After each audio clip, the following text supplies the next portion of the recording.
Hola, mi nombre es Rosa María Macarro Carballar y les voy a presentar los resultados preliminares del estudio sobre la intervención psicoeducativa en la prevención de los discursos de odio e intolerancia en el caso de España.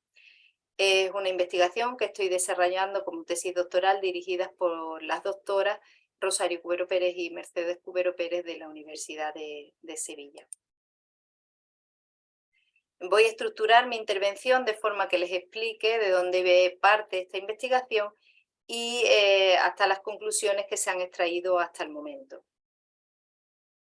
Trabajo en Bosco Global, una organización no gubernamental para el desarrollo, que en 2017, en consorcio con otra ONG, Jóvenes y Desarrollo, empieza a desarrollar una intervención para la prevención de los discursos de odio financiada por Google. En el marco de mi colaboración con el grupo de investigación Laboratorio de Actividad Humana de la Universidad de Sevilla, empiezo a plantearme la posibilidad de desarrollar una intervención en esta materia, que cristaliza en mi admisión en el programa de doctorado de la Facultad de Sevilla en septiembre de 2020. Esta investigación que comenzamos consiguió financiación de la Agencia Andaluza de Cooperación Internacional para el Desarrollo en 2021. Para hacer un acercamiento al objeto de estudio, haremos primero una reflexión detallada sobre el mismo. Cuando hablamos de discurso, nos referimos a expresiones, mensajes, narrativas que influyen y que construyen el imaginario colectivo. Los discursos de odio e intolerancia han existido siempre. Antiguamente el odio se sembraba semilla a semilla y tardaba años o siglos en germinar. Pensemos, ¿no?, por ejemplo, cómo en la Edad Media se propagaron mensajes negativos contra la población judía, que a pesar de haberse demostrado como falsos, se han ido propagando a lo largo de la historia hasta nuestros días. Como ya hemos mencionado, los discursos de odio han existido siempre, pero hoy su impacto y su contagio es inmediato, porque Internet y las redes sociales actúan como catalizador. En España, los discursos de odio están enmarcados dentro de la normativa sobre delitos de odio, pero debemos tener en cuenta que hay un marco normativo superior. En el artículo 7 de la Declaración Universal de los Derechos Humanos se expone que todas las personas tenemos derecho a ser protegidas contra cualquier tipo de discriminación. También existen sentencias del Tribunal Europeo de Derechos Humanos en esta materia. Y de forma más cercana hay que tener en consideración tanto la Constitución española como el artículo 510 del Código Penal. Además, en España se cuenta con un protocolo del Ministerio del Interior para los delitos de odio. Pero debemos destacar que en la normativa española los delitos de odio y los discursos de odio son dos términos que han ido tan estrechamente unidos que hay documentos en los que no se hace ninguna distinción entre los mismos. De esta manera se entiende que los discursos de odio tendrían que estar dirigidos a personas que forman parte de colectivos en situación de vulneración de derechos, no considerándose discursos de odio aquellos otros mensajes odiosos que se dan contra personas o colectivos que están fuera de estos tipificados, ¿no? Según el informe sobre la evolución de los delitos de odio del Ministerio del Interior del Gobierno de España, en el último año ha habido un incremento del 28,62% de los delitos de odio. Y para concluir esta primera parte, debemos reflexionar sobre qué entendemos por prevención. En la ONU, en la Agenda 2030, dentro del ODS 16, dedicado a promover la cultura de paz, hay una meta, la 16.1b, que expone que se deben desarrollar acciones para prevenir la radicalización y la violencia. Pero además de esto, debemos pensar, ¿no?, qué entendemos las personas y las instituciones que queremos desarrollar intervenciones para prevenir los discursos de odio, que es la prevención. Y esto es importante porque hay ideas, ¿no?, que subyacen a la palabra prevención y algunas de ellas nos encaminan a desarrollar acciones desde un modelo de desarrollo de déficit, mientras que otras palabras nos sitúan más en un modelo de desarrollo positivo. Volviendo a los discursos de odio, es necesario que destaquemos que actualmente no existe una definición consensuada sobre qué son los discursos de odio. Según la literatura, no es hasta los años 80 del pasado siglo XX cuando, según Brown, En Estados Unidos, un grupo de juristas acuña el término hate speech para referirse a los discursos utilizados contra la población afroamericana. Desde aquellos primeros textos hasta la fecha, muchas han sido las definiciones que desde muy distintos campos y visiones se han dado sobre este tema. Por señalar solo uno de los elementos que suelen contener estas definiciones de discursos de odio, nos centraremos en las condiciones que se pueden llevar a la discriminación a causa de los discursos de odio. Hay definiciones más restrictivas y concretas, como hemos mencionado en la legislación española, mientras que hay otras, como esta que vemos, que dejan abierto el listado de causas o de colectivos víctimas de los discursos de odio con otros, o en este caso una lista no exhaustiva de características, como podemos observar. En materia de prevención de los discursos de odio en España, desde 2014 se han desarrollado más de 50 intervenciones socioeducativas para la prevención de los discursos de odio, cuyo impacto y eficacia es necesario analizar en profundidad para ofrecer elementos que permitan la mejora de las intervenciones hacia actuaciones realmente transformadoras. Urge ahora analizar en qué medida las intervenciones en materia de prevención de los discursos de odio e intolerancia están teniendo en cuenta el conocimiento científico y las prácticas basadas en evidencia científica sobre la prevención de otras conductas de riesgo. Por ello, el objeto de este estudio es analizar en profundidad los materiales desarrollados en España entre los años 2014 y 2022, inclusive. Los objetivos específicos de esta investigación son los siguientes: definir primero qué son los discursos de odio, y además que se profundicen los fundamentos epistemológicos que subyacen a los diferentes proyectos realizados, ¿no? Qué tipo de actividades desarrollan, qué metodologías son las más adecuadas, determinar si las prácticas de intervención están basadas en la evidencia científica y aportar sobre todo un análisis crítico de la situación en este campo de estudio que sirva para mejorar las implementaciones futuras. En relación a la metodología, la concepción epistemológica que asumimos en este proyecto aconseja una aproximación combinada de metodologías cuantitativas y cualitativas. En el momento actual, de acuerdo con el plan de investigación, se han realizado las siguientes actividades. Primero, una búsqueda sistemática de materiales, intervenciones y otros recursos en materia de prevención de los discursos de odio e intolerancia. Además, hemos realizado una revisión sistemática de documentos para definir qué se entiende que son los discursos de odio. También hemos hecho una búsqueda de literatura sobre didáctica aplicada y prevención y hemos creado una herramienta de evaluación para analizar los materiales y los programas de prevención. ¿Y qué resultados hemos obtenido? Bueno, pues para determinar qué se entiende como discursos de odio hemos realizado una revisión sistemática, como decía anteriormente, de 136 documentos en los que se ha realizado un análisis de contenido de forma pormenorizada. Con la información recabada se ha procedido a la extracción de datos realizando un análisis crítico de las referencias. La información se ha organizado en una hoja de cálculo creada y se ha tratado de un análisis cualitativo puramente textual, que ha permitido sintetizar la evidencia científica. En cada uno de los documentos se ha buscado cuál era la definición de qué son los discursos de odio, y cada uno de estos párrafos que contenían estas ideas se han añadido a la hoja de cálculo, ¿no? Pongamos este ejemplo, ¿no? En cada una de las definiciones se han ido analizando, reduciéndose a la unidad mínima de análisis, a la palabra, ¿vale? Así se ha creado un sistema de categorías inductivo que ha sido sometido a valoración interjueces. Tras este análisis podemos decir que en función de la cultura, de la tradición, del país, etcétera, se señalan diferentes colectivos que son víctimas de estos mensajes.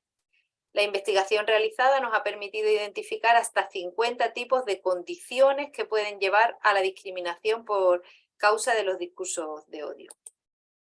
La diferenciación de las personas por cuestión de raza es la característica más citada en la literatura. La religión y las creencias son la segunda causa más descrita, con menciones explícitas hacia algunas religiones como la judía y la islámica.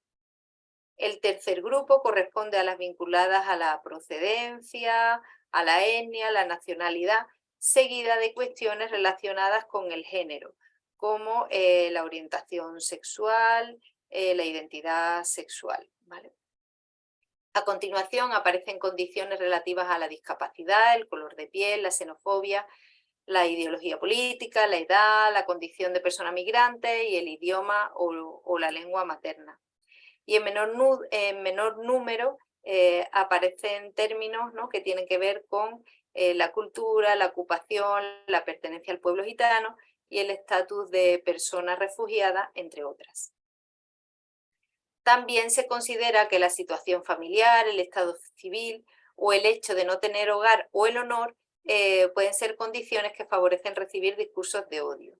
Y por último, hay condiciones que se mencionan en un reducidísimo número de documentos, como pueden ser la capacidad mental, la genética, el nivel educativo, la identidad, ¿no? Algunas de ellas están asociadas a un momento o contexto histórico determinado, como puede ser pues, la pureza de sangre, ser veterano de guerra o estar soltera y embarazada. Aquí podemos observar de nuevo la nube de palabras completa, en la que el tamaño de cada palabra está asociada a la frecuencia con la que el término aparece en la literatura revisada. Hasta la fecha se ha realizado un análisis preliminar de 58 intervenciones para la prevención de los discursos de odio, desarrolladas en España entre los años 2014 y diciembre de 2022. Las entidades encargadas del desarrollo de estas acciones han sido organizaciones no gubernamentales para el desarrollo, alianzas multinivel entre organizaciones sociales y gubernamentales, organizaciones gubernamentales y entidades privadas. Cada una de las entidades ha participado entre 1 y 5 intervenciones con temporalidad anual o plurianual según el caso. En relación con los contenidos de las intervenciones, la mayoría de los materiales cuentan con actividades y contenidos que ofrecen información sobre qué son los discursos de odio. Casi la mitad de las intervenciones favorecen la participación y el compromiso colectivo. Algo más de 1/3 de cada 10 están basadas en el diálogo y son muy escasas las intervenciones que incluyen actividades de investigación o que desarrollan actividades destinadas a reducir la visibilidad de los discursos de odio en la vía pública. Debemos destacar, no obstante, que las intervenciones desarrolladas en el año 2022 son significativamente diferentes a las de los años anteriores, por el espacio que le han dado a la participación, al diálogo y a la investigación, observándose una gran evolución en el tipo de intervenciones desarrolladas en este último año de análisis. Según los contenidos preventivos, la mayoría de las intervenciones cuentan con contenidos de prevención específica, es decir, que hablan concretamente y específicamente de los discursos de odio, mientras que algo más de 1/3 de las propuestas tienen contenidos de prevención inespecífica, es decir, elementos de desarrollo personal o comunitario en los que no tiene por qué hablarse de forma directa de los discursos de odio, sino que se trabajan cuestiones como la empatía, la asertividad, etc. En función del colectivo al que se dirige, el tipo y el nivel de prevención, podemos observar distintas estrategias de intervenciones. El 44% de los programas analizados incluye varias de estas estrategias de intervención, por lo que hacen un afrontamiento mixto de la intervención. Las más frecuentes son las destinadas a la totalidad de un grupo poblacional, presuponiendo que no difunden mensajes de odio y con el objetivo de que no lleguen a hacerlo. La intervención suele centrarse en el desarrollo de capacidades y de competencias de resistencia. También abundan las intervenciones de prevención ambiental, orientadas a favorecer cambios en el contexto social y lo que pretende no es que esperan que un grupo de jóvenes concretos, ¿no?, o bien un subgrupo de los mismos no lleguen a propagar los discursos de odio. El cuarto grupo de intervenciones está destinado a grupos de personas concretos porque se considera que tienen una mayor probabilidad de propagar los mensajes de odio o de ser víctimas de los mismos. Normalmente estos grupos suelen ser jóvenes, ¿no? Pero debemos tener en cuenta que al considerar solo la edad como un factor de riesgo y no otros elementos, pues puede ser que alguna de estas intervenciones sea contrapreventivas porque no está teniendo en cuenta otros elementos de diferenciación dentro del grupo, ¿no? En menor medida se desarrollan intervenciones de prevención selectiva basadas bien en sensibilizar a través de campañas o a realizar cambios en regulaciones normativas, bien a trabajar con quienes empiezan a propagar los mensajes de odio, ¿no? Esperando reducir el número de haters, ¿no? O de personas que difunden estos mensajes. Hay otras estrategias basadas en la detección temprana de espacios o de contextos en los que se desenvuelven sujetos que están empezando a propagar los mensajes de odio, ¿no? Y se intenta que haya un contexto, ¿no?, positivo para que no los propaguen. Y finalmente hay algunas intervenciones, ¿no?, para la detección temprana de estos haters, ¿no?, con el objetivo de trabajar con ellos o con ellas directamente. Utilizando una categorización previa elaborada por Ramírez de Arellano en 2022 para la descripción de la evolución de los programas de prevención en drogodependencia y aplicándolos a los programas de prevención de los discursos de odio, hemos obtenido los siguientes resultados. A lo largo del tiempo se puede apreciar una tendencia en la orientación general de los programas de prevención de discursos de odio hacia el fortalecimiento y el desarrollo de competencias, apreciándose una evolución hacia metodologías activas, participativas y dialógicas. No obstante, se observa una tendencia a trabajar principalmente en base a factores de riesgo, asumiendo que trabajar sobre una parte del problema contribuye a prevenir los discursos de odio en todas sus dimensiones.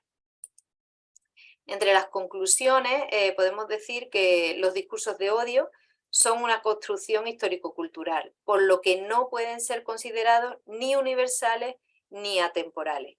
El reconocimiento de las condiciones para ser una persona o un colectivo que sea considerado como víctima de los discursos de odio varía según la cultura, según la tradición, según el país, según el momento histórico-político, entre otras condiciones. Hemos encontrado falta de información para hacer un análisis exhaustivo de cómo se ha desarrollado en las distintas intervenciones y, no obstante, el análisis realizado nos permite concluir lo siguiente. En los distintos materiales subyacen paradigmas de prevención de marcado carácter asistencialista, con un modelo didáctico tradicional basado en la transmisión de conocimiento. La gran mayoría de las intervenciones tienen un carácter universal y no tienen en cuenta los elementos contextuales ni diferenciales de las poblaciones con las que se espera trabajar. La gran mayoría de las intervenciones tiene como público destinatario o participante a la juventud. Las escasas intervenciones en las que participan personas adultas lo hacen en su condición de educadores, de educadoras, ¿no? Generalmente como profesorado. Y el número de materiales específicos para trabajar con población que ya manifiesta y genera los discursos de odio, lo que denominaríamos, ¿no?, como prevención selectiva indicada, es escasísimo. Como perspectivas de futuro próximo, tenemos recabar información completa del desarrollo de todas estas intervenciones, completar la definición de las categorías de análisis de los programas en relación a los elementos didácticos y los estándares de evidencia científica y aplicar el instrumento elaborado en su totalidad y realizar un análisis estadístico descriptivo pertinente para los análisis definitivos. Para esta investigación hemos realizado búsquedas sistemáticas de bibliografía en torno a distintas cuestiones. De todas ellas, bueno, pues destacamos estas como las referencias más significativas. Si tienen cualquier duda o pregunta, estaré encantada de responderlas. Les animo a formularlas en el foro del Congreso o bien a realizarlas en mi correo electrónico. Y muchísimas gracias por su atención.